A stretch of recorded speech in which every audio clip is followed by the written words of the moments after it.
¿De qué sirve ser filósofo? ¿De qué sirve el estarse preguntando constantemente sobre los porqués, sobre las causas, sobre los efectos de las cosas que nos rodean? Y para resolver esa pregunta, básicamente hice este video en donde resumo las cosas más importantes que me ha dejado la filosofía. Y espero que estas revelaciones, estos descubrimientos que yo he tenido, resuenen en ti y te sirvan para que tú vivas mejor tu vida. La verdad epistemológica más fundamental que he descubierto y que me ha acompañado ha sido que el mundo objetivo, en esencia, nos permanece oculto siempre. Es decir, como decía Schopenhauer, el mundo es una representación adecuada a tus propios prejuicios mentales, tus capacidades cognitivas, la cultura que te permea, los aspectos biológicos de tu cuerpo. Entonces, como tal, el mundo que vivimos, el mundo que percibimos, es una proyección de nuestras propias capacidades y nuestras propias aptitudes. Entonces, como tal, la sociedad entera es realmente una amalgama de representaciones que justamente no es que tengan que ser así, sino que por la propia cultura y por convenciones hemos adoptado. Eso quiere decir que nosotros tenemos más poder del que somos conscientes para transformar el transcurso de la historia. Porque al final de cuentas, lo bello de que sea tu representación es que tú puedes cambiarla. Tema muy debatido en la filosofía a lo largo del tiempo. ¿En verdad podemos ser libres o siempre estamos determinados por las causas y efectos que estaban detrás de nosotros? ¿El libre albedrío existe o no?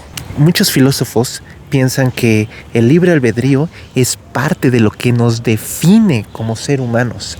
Y muchos otros piensan que si tú crees en que todo tiene una causa y efecto, simplemente el pensar que puedes hacer lo que sea en cualquier momento es una contradicción. Lo que yo he aprendido es que esa pregunta no importa. Porque si en verdad eres libre, entonces tienes que tomar una decisión justo ahora sobre qué vas a hacer. Y realmente no tienes forma de saber cuál es la mejor decisión. Al final de cuentas recae en ti. Pero si no eres libre y estás determinado por todas las causas anteriores a ti, tampoco tienes forma de saber cuáles son esas causas que te están determinando. Entonces, también tienes que tomar una decisión. La experiencia subjetiva es igual. No hay una diferencia radical en cómo tú vas a vivir tu vida, ya sea si eres libre o no. La pregunta real que te debes hacer es: ¿quién quieres ser tú? ¿Qué quieres hacer tú? ¿Quién eres tú ahorita? Y si eso que eres ahorita se está adecuando a lo que quieres ser después. Y una vez que tú te respondas esa pregunta, pregúntate cuáles son los métodos o ejercicios que debo realizar para llegar a ser quien soy. La pregunta de la libertad está de más.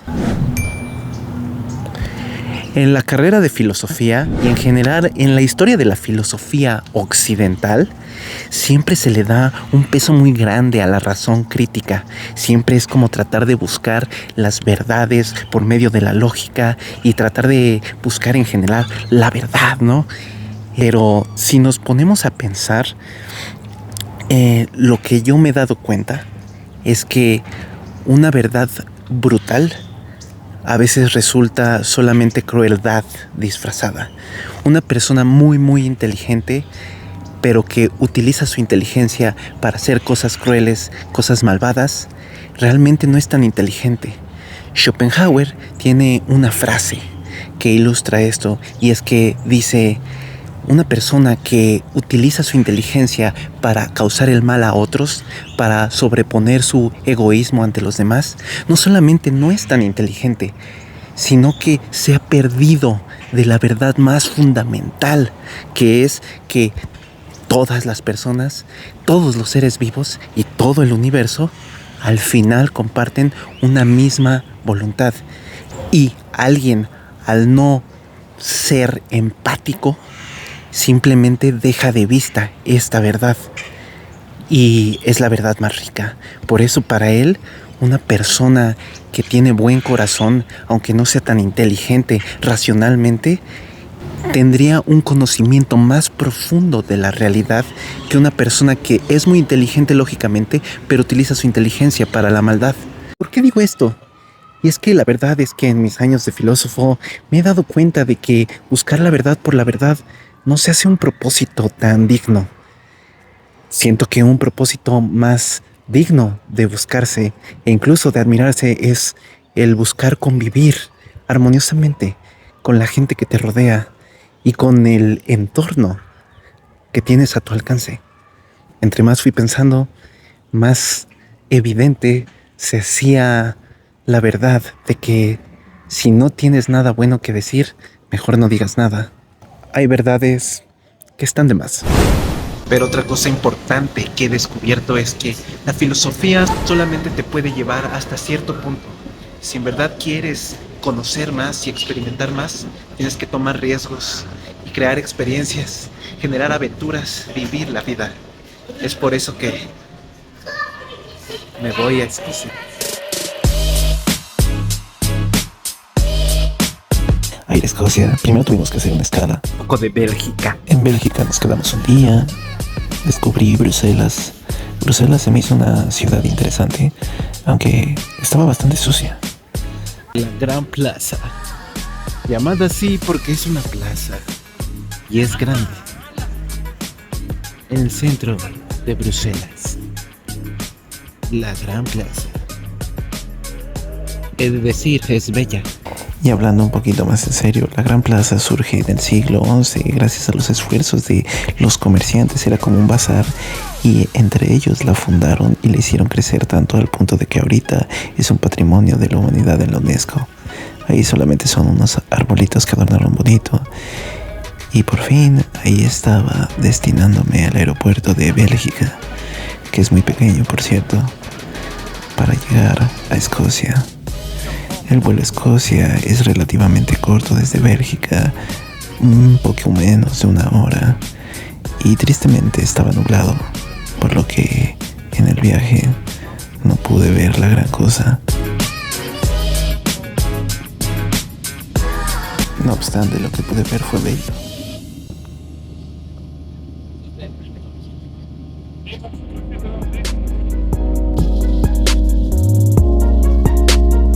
Al llegar a Escocia estaba lloviendo y estaba lloviendo más fuerte de lo que se acostumbra aquí. La verdad es que estuve maravillado con las vistas que teníamos mientras iba en el Uber y también me sacó un poco de onda el que estuviera del lado incorrecto en el carro. Todavía no me puedo acostumbrar hasta la fecha a eso.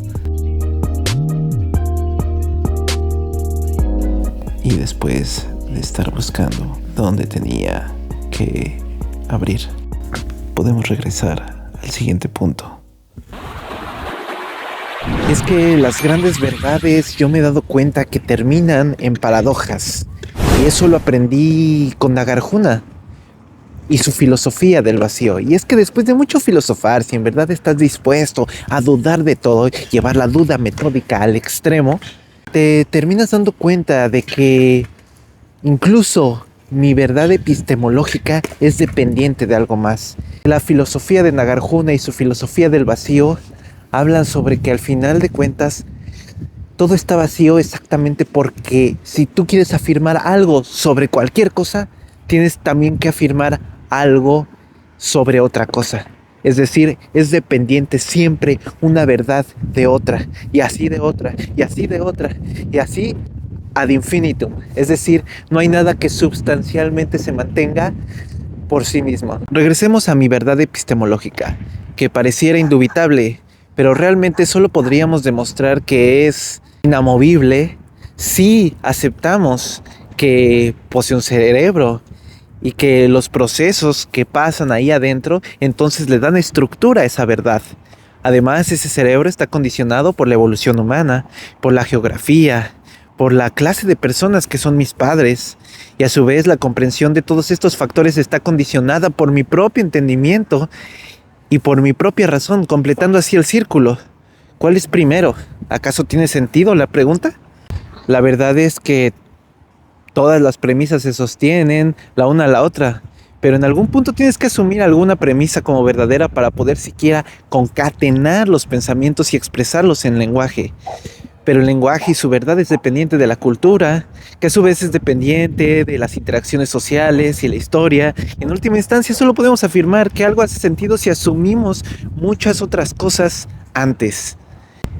Si en verdad te vas a lo más profundo y te preguntas el porqué del porqué del porqué, te das cuenta que todo es interdependiente.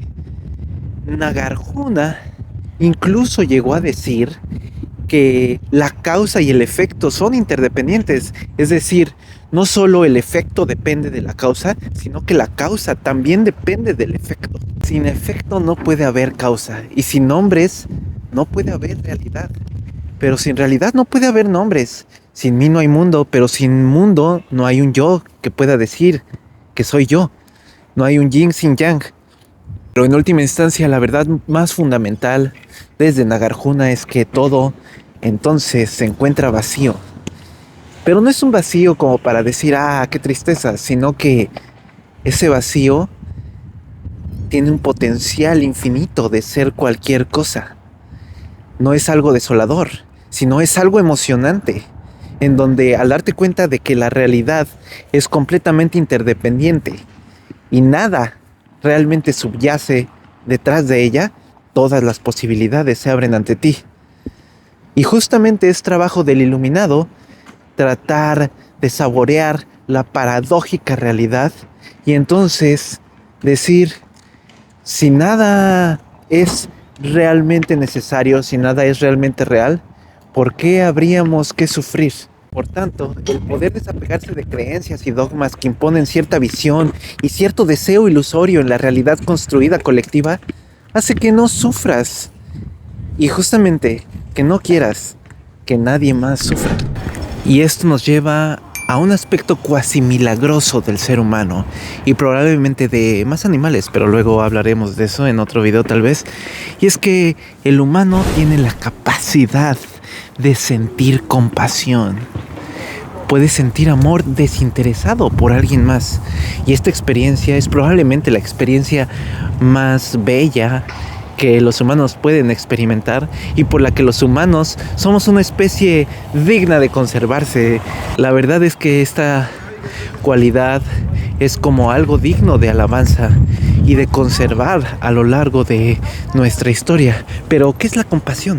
Curiosamente, no tantos filósofos hablan de este suceso, pero como ávido fan de Schopenhauer, como ya se habrán dado cuenta, me quedaré con su descripción.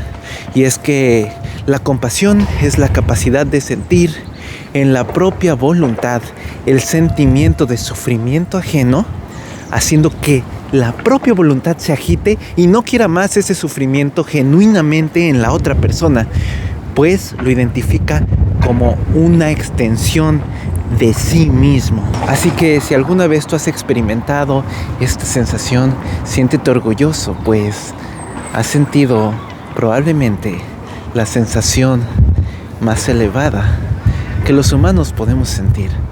Y esto nos lleva al siguiente punto, porque esta capacidad de poder empatizar con alguien más es algo muy humano. Aristóteles decía que el humano es un ser político, un son politicón, y él se refiere no a que vas a estar en la política gobernando, sino que el humano en esencia necesita de la vida social para su felicidad y su supervivencia, y no puede estar más de acuerdo con él. La felicidad, yo me he dado cuenta que se encuentra en las conexiones genuinas y reales con otras personas, el conocer gente nueva, el conocer diferentes perspectivas de vida, el poder mostrarse vulnerable ante alguien más y el hacer amigos son fundamentales para la felicidad y para el bienestar propio. Por ende, a pesar del mundo en el que vivimos, en donde a veces se vive mucha ansiedad social, miedo a mostrarse ante la gente, miedo a conocer, miedo a interactuar, es fundamental romper esas barreras y arriesgarse, porque realmente son barreras imaginarias. Y cuando te abres e interactúas con otras personas, te sorprendes de cuántas de ellas están dispuestas a tener una interacción genuina contigo y cuánta gente incluso agradecerá esa interacción. Y esa sensación es única y es bastante gratificante. Si a veces sientes que no estás bien, que te sientes triste, aislado o perdido, no dudes en buscar situaciones donde puedas conocer más gente y nuevas perspectivas de vida. Y sonará cliché, pero la verdad es que los humanos se conectan con el hecho de que todos quieren amor. Irónicamente, la sociedad en la que vivimos está hecha para competir, aunque realmente esa competencia tenga de fondo la conexión humana real y el poder amar al otro y el poder sentirse amado. Por ejemplo, alguien busca obtener mucho dinero, ¿no? Y compite para eso. Pero ese dinero en última instancia lo quiere o para ser reconocido por alguien quien ama o porque quiere usar ese dinero para otorgarle algo a la gente que ama. Y por eso nunca deberías delimitar el amor que nace de tu corazón. No importa que tú pienses que te van a decir qué cursi, o a lo mejor no estás acostumbrado a expresarlo por la forma en la que creciste, o no es acostumbrado en el círculo de amigos que tienes, pero si tú lo sientes, deberías de expresarlo, ya sea con un halago, con un abrazo, con un buen comentario, o con algo que sepas que la otra persona va a apreciar, pero no te quedes con ese amor contenido. Compártelo. Bueno, espero de todo corazón que hayas escuchado algo que a lo mejor necesitabas escuchar o que te pueda servir. Voy a estar subiendo más videos sobre Escocia y filosofía, así que no olvides suscribirte, y si te están gustando las imágenes que van apareciendo, también sígueme en Instagram. Nos vemos.